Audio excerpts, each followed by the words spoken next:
आवेला? ना हमरा डोसा बनावे ना आवेला। आ डोसा ना डोसा कहल जाला, बोलहु ना आवेला। हाँ तो उहे डोसा बनावे आवेला? ना हमरा बनावे ना आवेला। आ चाउमीन आवेला बनावे? अगर कह देम कि हमरा चाउमीन बनावे आवेला तो मोटको रोज रोज हमरा से चाउमीने बनवा के खोई कह देता नहीं कि हमरा ना आवेला। ना हमरा ना आवेला। देख ले माई, इन नैहर में का सीख के आई बड़ी, इनका कुछो ना बनावे आवेला। ठगा गई। रउआ सादा खाना खाए आवेला? खाली तेल पर खा खा के मोटाई जाता नी। देख ले माई, हमरा लिए मोटकी बोलत तारी। काहे हो? काहे हमर बेटी के मोटकी बोलत? हमर बेटी मोटकी है का? आखी के कहतिया सारा कुछ ना बनावे आवेला। हमरो साधा करेला कि पतो हमारा अच्छा से खाना बनाई तो हम अच्छा से बनवा के खइबी। 2 महीना पहले रउआ बेटी आए रही तो 4 दिन ले अच्छा अच्छा पकवान बना के खेले रहनी कि ना। अब 2 महीना 4 महीना लोग रही तो बना बना के डेली पकवान खियाए। हम सादा खाना ना खाए, रउआ बनावे के पड़ी। हां ठीक है कहतिया तारा बनावे के पड़ी। जौन जौन कहतिया तौन बना के खियावे के रखी। एगो तो हमर बेटी बिया। हम ना बनाए, रउआ लोग बनाई लो। नौकर भइल बनी का? देख माई कैसन मुंह जोड़ भरी बड़ी, तोरो इज्जत नहीं की करत। कैसन पर तो उतरले बारू। ठगा गई हो एकदम। जान, हम तुमसे बहुत प्यार करते हैं। तुम्हारे पापा रिश्ता के लिए नहीं माने ना तो तुमको लेके भाग जाएंगे। जिएंगे तो साथ में, मरेंगे भी तो साथ में। चलो ठीक है, दीदी आ रही है, बाद में करते हैं। एकदम हमरा के नौकरानिये समझ ले बालो। क्या बोल रही? कुछ हो ना। फिर चाउमीन बना देना। चुप रहो, आज चाउमीन ना बनी। दूसरा दिन चाउमीन खाई। झगड़ा भइल बा। कनिया हाँ आओ तनी।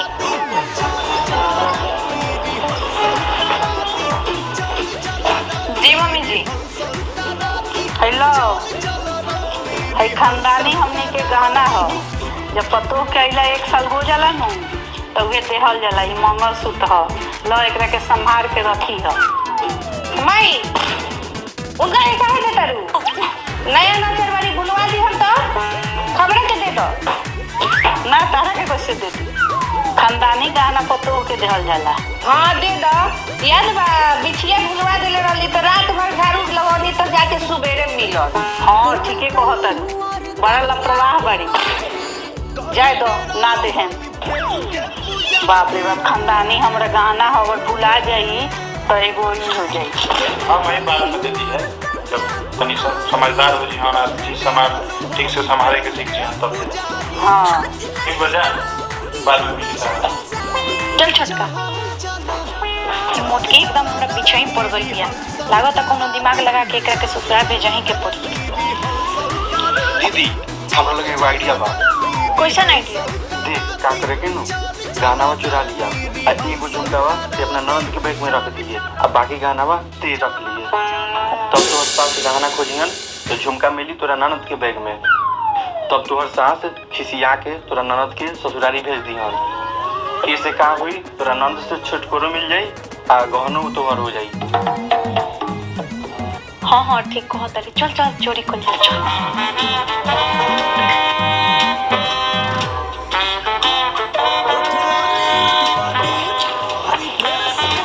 देख बहू, बुढ़ियो गहना अलमारी में रखो तरी। ये मौका बा।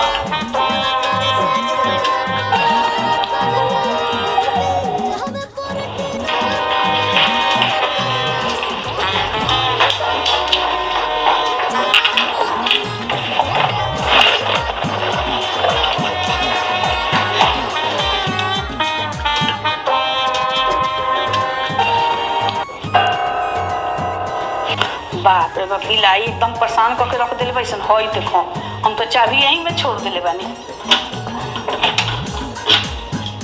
फोन को दी। हेलो गूगल, बागेश्वर धाम के प्रवचन देखावो। हमार भाई हमर जाता। रुक जो ना बबू कुछ दिन। ना दीदी जाता नहीं, पढ़ाई स्टार्ट हो गल बा, फिर कभी आए। ना ना रुक जो, हमर मन ना लगी तोरा बिना। का ना खा पहले बारू? लड़का के पढ़ाई लिखाई नहीं थे तो पढ़ी ना जाई ना। 2 महीना से तो यही जगह जिंदगी भर का तोहरे लगे। फिर जाई तो आई ना। जो रे बबू जो। ठीक बबू जो जो।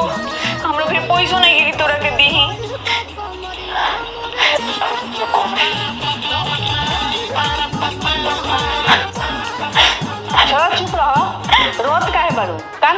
कोइले बारू। भाई बहन के ससुराल ढेर दिन थोड़े रहेला।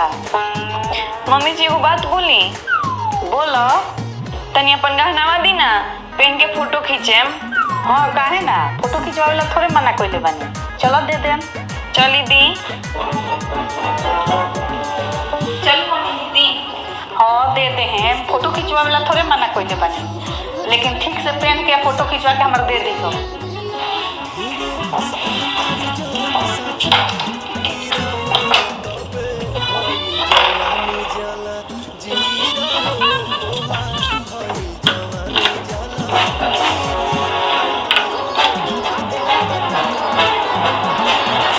जा एमे तो गाना हमारा यहाँ नहीं के। रउए लोग हम लोग के गई नहीं हो। लागत तो मम्मी जी चोरी हो गई। हो ना हो घरे में के कोनो चोर बा।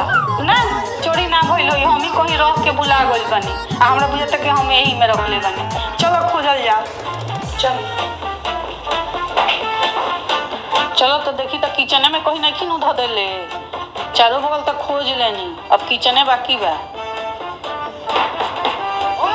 ना मम्मी जी हमारा कहाँ गई? यहाँ तो नहीं खे, कहाँ रख देनी ये भगवान। का भइल का खोजो तारू लोग? देख ना बाबू, और पुष्पैनी मंगलसूत्र जनिका के ना देत रहनी है, कहाँ दूर खा गइल बा। कब से खोजे तनी मिलते नहीं खे। आए रुको हम खोजे तनी। पता ना लापरवाही से कहाँ रख दे लो।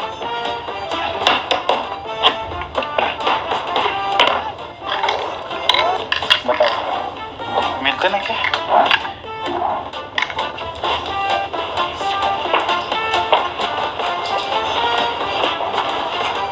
हई के कर बैग हो? अरे वो हमरा बेटी के बैग हो। एगो में चेक करी ना। ई का कहत? हमार बेटी कोनो चोर बिया के में होई? एक बार चेक कर ली, कहीं मेरा खा गई। हम चोर के थोड़ी कहता नहीं।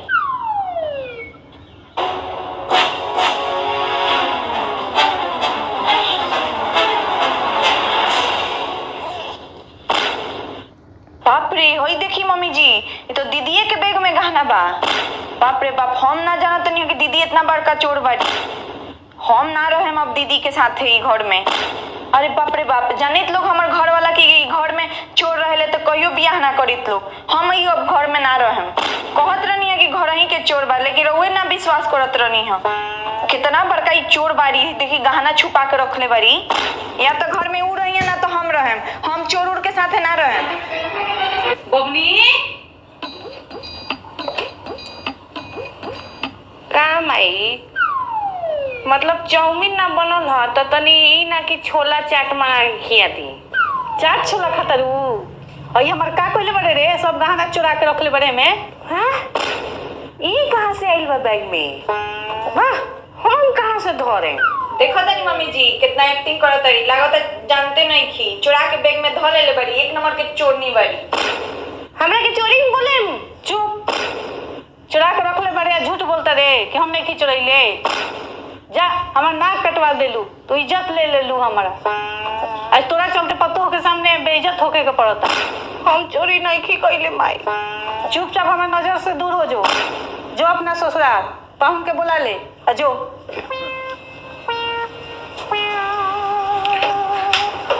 माई लागत कि चोरी हो गई, नहीं के मिलत। हम पूरा रूम छान मनली। कहाँ से मिली? अरे दीदिया चुरा के बैग में धइले बिया, आ एक एगो कान में के मिलल। आ उ गहना बुझाता कि बेच देलक का दू। आए एक एगो बा, तीन गो का जाने का कोइलक बेच देलक का दू। दीदिया से तो ये उम्मीद ना रहला हमरा। चलो बला भी टल गई और हमार गहनों मिल गई। भाई भी कॉल करत तनी। हाँ बहू। हाँ दीदी बोल। गहना कहाँ बा? वो तो हम बेच देनी। हम अपना गर्लफ्रेंड के लिए भाग गए बनी। हमनी दोनों आदमी बहुत प्यार करेनी सन एक दूसरा से। जीएम भी तो साथ में, मरम भी तो साथ में। उनका घर वाला केस कर दिले बा, हमरा के पुलिस खोजत हुई। हम रखा तनी, हमार फोन ट्रेस होत हुई। एहो दीदिया तो गइल बिया पुलिस थाना केस करे। कहती है कि हम नहीं चुरैले। पुलिस आओ तब चेक करी घर में कि के चुरैले बा गहना। अरे बाप रे बाप, अब तो हम फंस गए नहीं। हमार गहनो भाई लेके भाग गइल। आज जेलों में जाए के पड़ी हमरा, ठीक ही लोग कहेला।